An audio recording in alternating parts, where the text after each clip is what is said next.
Hello friends, welcome to my channel. আজকের আমি একটা নতুন বিষয় নিয়ে আলোচনা করব, সেটা হলো এডুকেশনের একটি বিষয়, পাঠ্যক্রম রচনার নীতি। এর আগের দিন আমরা পাঠ্যক্রম সম্পর্কে জেনেছি এবং পাঠ্যক্রমের বৈশিষ্ট্যগুলো জেনেছি।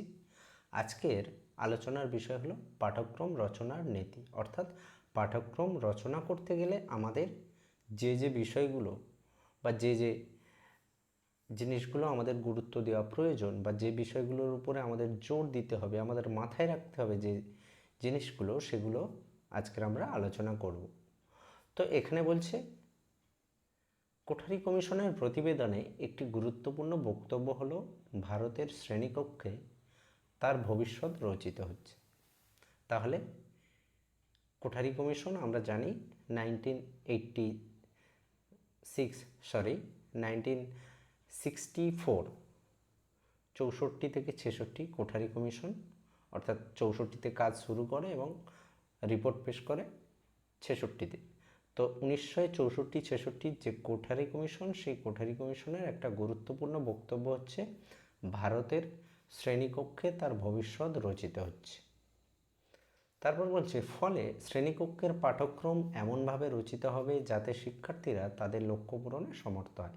তো কি না, পাঠ্যক্রম এমনভাবে রচনা করতে হবে যাতে শিক্ষার্থীরা তাদের যে লক্ষ্য বা শিক্ষার যে লক্ষ্য, সেই লক্ষ্য পূরণে সমর্থ হয়।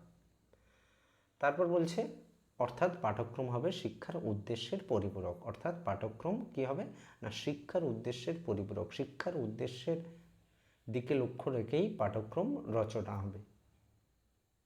এবার বলছে, এর জন্য পাঠ্যক্রম রচনার সময় সমস্ত দিক বিচার বিবেচনা করে পাঠ্যক্রম রচনা করতে হবে। এই পাঠ্যক্রম রচনা করার সময় যে সমস্ত নীতি অনুসরণ করা হয় সেগুলি নিম্নে আলোচনা করা হলো। এবার আমরা একটা একটা করে সেই বিষয়গুলো দেখব যেগুলো পাঠ্যক্রম রচনা করার সময় আমাদের মাথায় রাখতে হবে। তো প্রথম পয়েন্ট,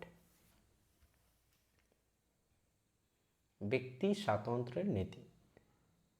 ব্যক্তি স্বাতন্ত্র্য বলতে আমরা সাধারণভাবে বুঝি প্রত্যেকটা ব্যক্তির থেকে আলাদা, অর্থাৎ প্রত্যেক ব্যক্তির মধ্যে আলাদা আলাদা বৈশিষ্ট্য থাকার জন্য আমরা সবাই সবার থেকে আলাদা। এই যে প্রত্যেকটা ব্যক্তির থেকে আলাদা, এটাকে আমরা বলছি ব্যক্তি স্বাতন্ত্র্যতা।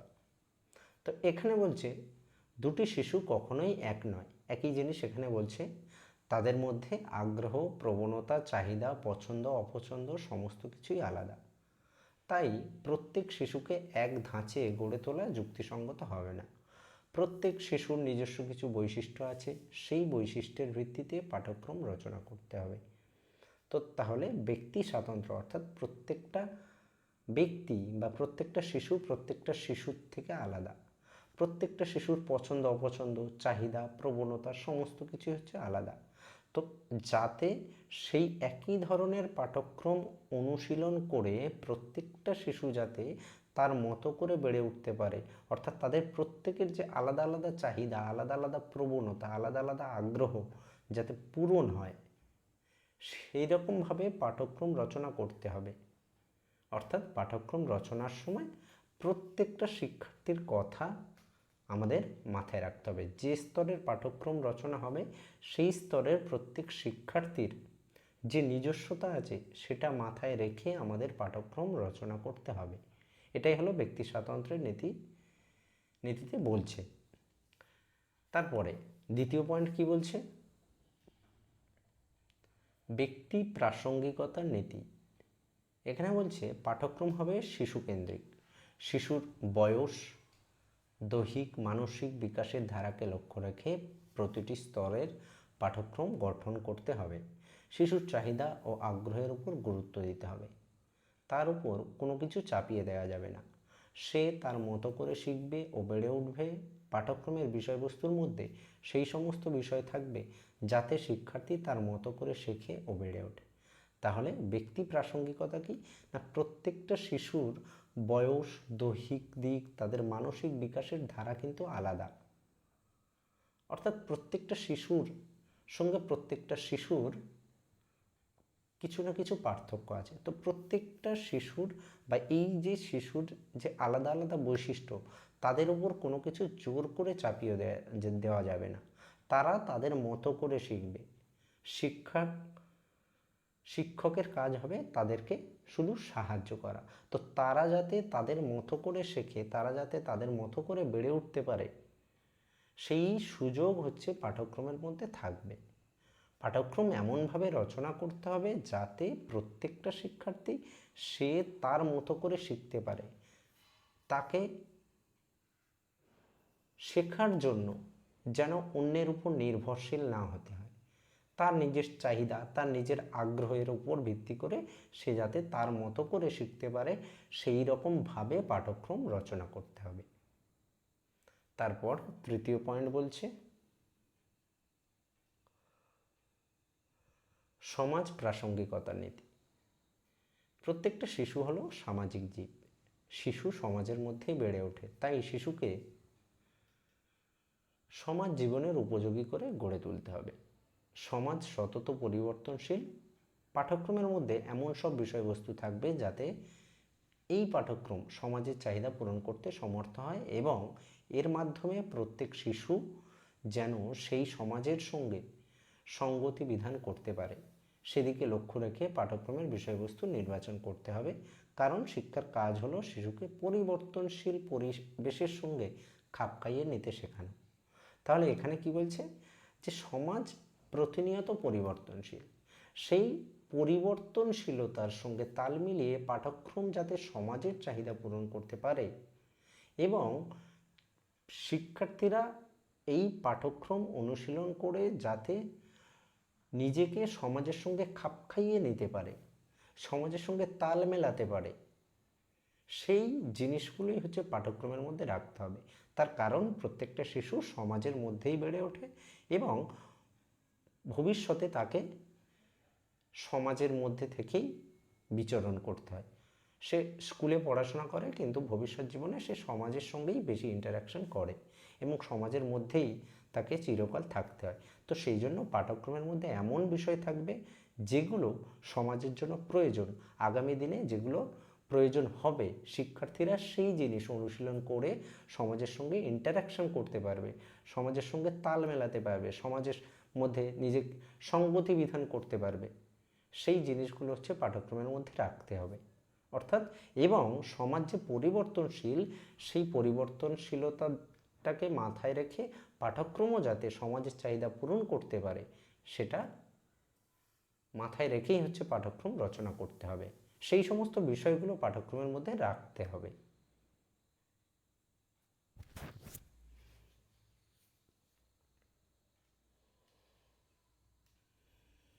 তারপর পরের পয়েন্ট বলছে পরিবর্তনশীলতার নীতি। সমাজের পরিবর্তনশীলতার সাথে সাথে পাঠ্যক্রম তাল মিলিয়ে চলতে পারে এবং সমাজের বর্তমান চাহিদাকে পূরণ করতে সমর্থ হয়, সেদিকে লক্ষ্য রেখে পাঠ্যক্রমের বিষয়বস্তুর বিন্যাস ঘটাতে হবে। তো এখানে কি বলছে না, পাঠ্যক্রমের বিষয়বস্তু এমন হবে যাতে সমাজের সঙ্গে তাল মিলিয়ে প্রতিনিয়ত পাঠ্যক্রম সমাজের চাহিদা পূরণ করতে সমর্থ হয়। সমাজের চাহিদা, শিক্ষার একটা কাজ হলো শিক্ষার্থীর চাহিদা পূরণ এবং সমাজের চাহিদা পূরণ, এটা হচ্ছে পাঠ্যক্রমের শিক্ষার লক্ষ্য। এবং সেই লক্ষ্যকে মাথায় রেখে সেই রকম বিষয়বস্তু বা পাঠ্যক্রমের বিন্যাসটা এমনভাবেই করতে হবে যাতে শিক্ষার্থীরা সেই পাঠ্যক্রম অনুশীলন করে সমাজের সঙ্গে তাল মিলিয়ে চলতে পারে এবং সমাজের যে পরিবর্তনশীলতা, সেই পরিবর্তনশীলতার সঙ্গে প্রতিনিয়ত পাঠ্যক্রম যাতে পরিবর্তন হতে পারে, সেই বৈশিষ্ট্য পাঠ্যক্রমের মধ্যে থাকবে। তারপর পরের পয়েন্ট বলছি কর্মকেন্দ্রিকতার নীতি। পাঠ্যক্রম রচিত হবে সক্রিয়তার ভিত্তিতে। সক্রিয়তা না থাকলে শিক্ষার্থীর বিকাশ সম্ভব নয়। তাই পাঠ্যক্রমের মধ্যে এমন সব বিষয় রাখতে হবে যাতে শিক্ষার্থী কর্মের মাধ্যমে শেখে, সক্রিয়ভাবে প্রতিটা কাজে অংশগ্রহণ করে। কারণ শিক্ষার্থী যদি কর্মের মাধ্যমে শেখে তাহলে সে অভিজ্ঞতাকে বাস্তবে কাজে লাগাতে সক্ষম হবে। তো কর্মকেন্দ্রিকতার নীতিতে বলছে পাঠ্যক্রমের মধ্যে এমন সব বিষয় থাকবে যাতে শিক্ষার্থী যখন বিদ্যালয় জীবন ছেড়ে ভবিষ্যৎ জীবনের জন্য সমাজের মধ্যে এসে পড়বে, যাতে সে উপার্জনে সক্ষম হয়, কর্ম করতে পারে, সেই রকম বিষয়গুলো শিক্ষার্থীরা পাঠ্যক্রমের মধ্যে বিদ্যালয় থেকেই শিখবে, যাতে পরবর্তী জীবনে তার বৃত্তিমূলক দিকে সুবিধা হয়। তো সেই জন্য পাঠ্যক্রমের মধ্যে যেমন থিওরিটিক্যাল দিক থাকবে, যেমন আমরা পাঠ্যক্রমের বৈশিষ্ট্যতে বলেছি যে পাঠ্যক্রমের মধ্যে থিওরিটিক্যাল দিক থাকে, আবার কর্মকেন্দ্রিকতার দিক থাকে। তো এই কর্মকেন্দ্রিকতার যে বৈশিষ্ট্য, সেটাই হচ্ছে কর্মকেন্দ্রিকতার নীতি, যে পাঠ্যক্রমের মধ্যে কর্মের কোনো কিছু শেখা বা বৃত্তিমূলক অভিজ্ঞতা বা বাস্তবে কাজে লাগানোর যে অভিজ্ঞতা, শিক্ষার্থীরা যাতে সক্রিয় থেকে পাঠ্যক্রম অনুশীলন করে। অর্থাৎ পাঠ্যক্রমের মধ্যে এমন সব বিষয় থাকবে যে শিক্ষার্থীরা যাতে অ্যাক্টিভলি পার্টিসিপেট করতে পারে কাজে, এবং তার মাধ্যমে তাদের বিভিন্ন কর্মকেন্দ্রিক যে গুণগুলো, সেই গুণগুলো ডেভেলপ হবে, এবং সেদিকে লক্ষ্য রেখেই পাঠ্যক্রমের মধ্যে সেই সমস্ত বিষয়গুলো আনতে হবে। পরের পয়েন্ট বলছে সংরক্ষণের নীতি। পাঠ্যক্রমের মাধ্যমে আমরা আমাদের অতীত সংস্কৃতিকে ধরে রাখি। পাঠ্যক্রম হলো অতীত সংস্কৃতির ধারক ও বাহক। ব্যক্তিকে যদি সমাজের উপযোগী করে গড়ে তুলতে হয়, তাকে সমাজ সংস্কৃতির সঙ্গে পরিচিত করতে হবে।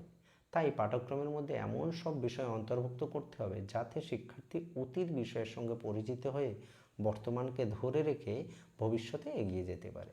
অর্থাৎ সংরক্ষণের নীতিতে বলছে পাঠ্যক্রম হচ্ছে আমাদের অতীত যে সংস্কৃতির ধারক এবং বাহক।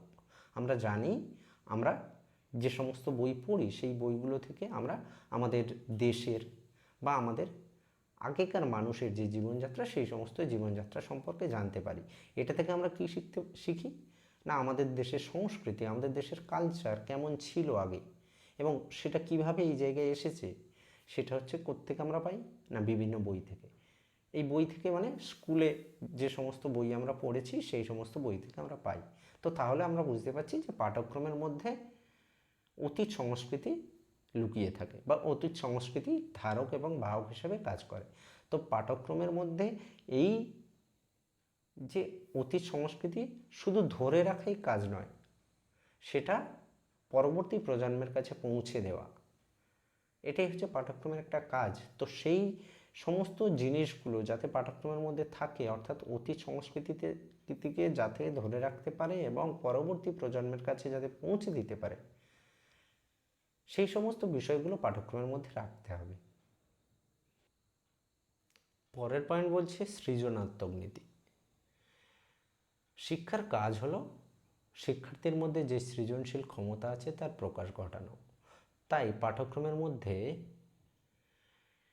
এমন সব বিষয় অন্তর্ভুক্ত করতে হবে যাতে প্রত্যেক শিক্ষার্থী তার নিজস্বতা প্রকাশ করতে সমর্থ হয় এবং পাঠ্যক্রমের মধ্যে সেই সুযোগ থাকবে। তো এখানে কি বলছে, যে পাঠ্যক্রমের মধ্যে শিক্ষার্থীর ভেতরে থাকা যে ক্রিয়েটিভিটি আছে, যে নতুনত্ব, নিজস্বতা আছে, যে নিজস্ব গুণগুলো আছে, সেই গুণগুলো যাতে বিকশিত হয় তার সুযোগ পাঠ্যক্রমের মধ্যে থাকবে। এবং এটা থাকলে কি হবে না, প্রত্যেকটা শিক্ষার্থীর ভেতরে থাকা যে গুণ এবং যে বৈশিষ্ট্য সেটা প্রকাশ পাবে, এবং সেই প্রকাশের সুযোগ থাকলে কি হবে, তার নিজস্বতা আস্তে আস্তে ডেভেলপ হবে। এটা হচ্ছে সৃজনাত্মক নীতিতে বলা হয়েছে। পরের পয়েন্ট বলছে অভিবাজ্যতার নীতি। পাঠ্যক্রম তৈরি হবে জীবন বিকাশের স্তর অনুযায়ী। তাই এই পাঠ্যক্রমকে এমনভাবে সাজাতে হবে যাতে একটি স্তরের সঙ্গে অপর স্তরের সম্পর্ক থাকে, তাহলে শিক্ষার্থীদের বুঝতে সুবিধা হবে। তাই পাঠ্যক্রম রচনা হবে রচনার ক্ষেত্রে অবিভাজ্যতার নীতি অনুসরণ করতে হবে। তো অবিভাজ্যতার নীতিতে কি বলছে না, প্রত্যেকটা স্তরের, একটা স্তরের সঙ্গে আর একটা স্তরের যে পাঠ্যক্রম, আমরা যখন জীবন বিকাশের স্তর পড়েছি সেখানে আমরা দেখেছি শৈশব, বাল্য, কৈশোর বা প্রত্যেকটা শ্রেণীর সঙ্গে আর একটা শ্রেণীর একটা সম্পর্ক। আমরা যখন কোনো বিষয় পড়ি আমরা দেখি যে আগের শ্রেণীতে থাকা যে সমস্ত বিষয়, সেই সমস্ত বিষয়ের থেকেই হচ্ছে পরের শ্রেণীর বিষয়গুলোর সঙ্গে একটা সম্পর্ক আছে। তো পাঠ্যক্রম রচনা করার সময় এই জিনিসটা আমাদের মাথায় রাখতে হবে যে জীবন বিকাশের প্রত্যেকটা স্তরে বা প্রত্যেকটা বয়সের যে পাঠ্যক্রম, সেই পাঠ্যক্রমের সঙ্গে প্রত্যেকটা বয়সের সঙ্গে প্রত্যেকটা বয়সের একটা লিঙ্ক থাকবে। থাকলে কি হবে, শিক্ষার্থীদের কাছে অনেক বেশি বোধগম্য হবে, তারা খুব সহজে বুঝতে পারবে। পুরানো জিনিসের সঙ্গে যদি আমরা নতুন জিনিসকে লিঙ্ক করে নতুন জিনিসকে বোঝাতে পারি, তাহলে নতুন জিনিসটা খুব সহজে শিক্ষার্থীর কাছে সহজ সরল হয়ে উঠবে। এইটাকে মাথায় রেখেই পাঠ্যক্রমকে রচনা করতে হবে। তারপর শেষ পয়েন্ট বলছে অবসর যাপনের নীতি। বর্তমান জটিল যান্ত্রিক জীবনে অবসর যাপন ভীষণভাবে গুরুত্বপূর্ণ। শিক্ষার ক্ষেত্রেও একই কথা প্রযোজ্য। শিক্ষার চাপে শিক্ষার্থীর মন যাতে ভারাক্রান্ত না হয়ে যায়, সেদিকে লক্ষ্য রেখে পাঠ্যক্রমের বিষয়বস্তুর বিন্যাস ঘটাতে হবে। পাঠ্যক্রমের মধ্যে বিনোদনের বিষয়ও অন্তর্ভুক্ত করতে হবে। তাহলে কি বলছে না, বর্তমান যে জীবনযাত্রা আমাদের অনেক জটিল এবং যান্ত্রিক হয়ে গেছে। আমরা সবসময় কি না কন্টিনিউয়াসলি কাজের মধ্যে থাকি, বিভিন্ন কাজ বিভিন্ন চাপের মধ্যে আমরা থাকি, এবং ঠিক তেমনভাবে পাঠ্যক্রম যখন রচনা করতে হবে যেন অবসর সময়, অর্থাৎ পাঠ্যক্রমের মধ্যে এমন কিছু বিষয় থাকবে না যে খুব কঠিন এবং জটিল। এমনিতেই আমাদের জীবনযাত্রা এখন জটিল এবং কঠিন হয়ে গেছে, তার উপরে প্রত্যেকটা শিক্ষার্থীর যদি পড়াশোনার যে বিষয়গুলো, সেই বিষয়গুলো যদি জটিল এবং কঠিন হয়, তাহলে কিন্তু তারা সেটাকে পড়তে চাইবে না।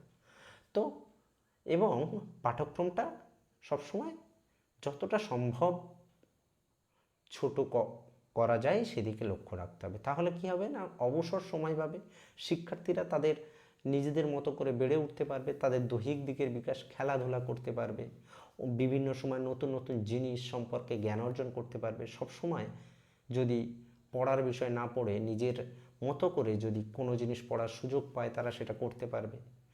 ফলে কী হবে, অবসর যাপন হলে কী হবে না, সুস্থ জীবনযাপন করতে পারবে। না তো কী হবে না, যন্ত্রে পরিণত হয়ে যাবে। প্রতিনিয়ত একটা কাজ শেষ হলে আর একটা কাজ, আর একটা কাজ শেষ হলে আর একটা কাজ, এইরকম একটা যন্ত্রে পরিণত হবে। তো সেই জন্য পাঠ্যক্রমের মধ্যে সেই সুযোগটা থাকবে। পাঠ্যক্রম তুলনামূলকভাবে যতটা সম্ভব ছোট করা যায় সেদিকে এবং সহজ সরল করা যায় সেদিকে মাথায় রেখেই পাঠ্যক্রম রচনা করতে হবে। এবার শেষে কি বলছে, সুতরাং উপরোক্ত আলোচনা থেকে অনুধাবন করা যাচ্ছে যে একটি শিশুর বেড়ে ওঠার জন্য পাঠ্যক্রম ভীষণভাবে গুরুত্বপূর্ণ।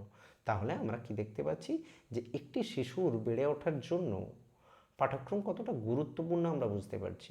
তাই পাঠ্যক্রম রচনার সময় এগুলো মাথায় রেখে তা করতে হবে, তাহলেই শিক্ষার উদ্দেশ্য সফল হবে। শিক্ষার উদ্দেশ্য কি না, শিক্ষার্থীর এবং সমাজের বিকাশ সাধন। তো আমরা যদি এই বৈশিষ্ট্যগুলো মাথায় রেখে পাঠ্যক্রম রচনা করতে পারি, তাহলে কিন্তু শিক্ষার উদ্দেশ্য সফল হবে। এবারে একটা বিষয় বলবো, সেটা হলো এই যে প্রথম সেমিস্টারের যে সমস্ত বিষয়গুলো, এই বিষয়গুলো কিন্তু কোনোটা লং প্রশ্ন কিন্তু আসবে না। আমরা জানি নতুন সিলেবাসে প্রথম সেমিস্টারের যে বিষয়, সেগুলো থেকে শুধুমাত্র 40 নম্বরের MCQ অর্থাৎ শর্ট প্রশ্ন আসবে। তো সেই জন্য এগুলো লং প্রশ্ন আসবে না, কিন্তু এগুলো থেকেই শর্ট প্রশ্ন আসবে। সেই জন্য আমাদের ধারণা কিন্তু খুবই স্বচ্ছ হতে হবে। ধারণা যত স্বচ্ছ হবে, এবং এডুকেশনের ক্ষেত্রে বিশেষ করে এডুকেশন সাবজেক্টে এমন একটা সাবজেক্ট যেখানে হচ্ছে কনসেপচুয়াল প্রচুর প্রশ্ন আসে, এবং এমন অনেক প্রশ্ন আসে যেগুলো আমরা বইতে সরাসরি পড়ি না, কিন্তু এই যে লং প্রশ্ন বা আমরা যেগুলো পড়ি সেটা থেকে আমরা বুঝতে পারি যে এই প্রশ্নের উত্তর এটা হবে। তো সেই জন্য কনসেপ্ট আমাদের কিন্তু সবসময় ক্লিয়ার থাকতে হবে। তো সেই জন্য অনেক সময় এখান থেকে প্রশ্ন কেমনভাবে আসে, কোনো একটা লাইন তুলে দিল যে পাঠ্যক্রম রচনার নীতি কোনটি হতে পারে, বা পাঠ্যক্রম রচনার নীতি কোনটি, এরকমভাবে কিন্তু এই পয়েন্টগুলো হচ্ছে আসে। সেই জন্য পড়ার সময় আমাদের একটু বুঝতে হবে এবং বুঝে বুঝে পড়তে হবে, যাতে যে কোনোভাবে শর্ট প্রশ্ন আসলে কিন্তু আমরা যাতে খুব সহজে উত্তর দিতে পারি। তো আজ এ পর্যন্তই, দেখা হবে পরের ভিডিওতে। ধন্যবাদ।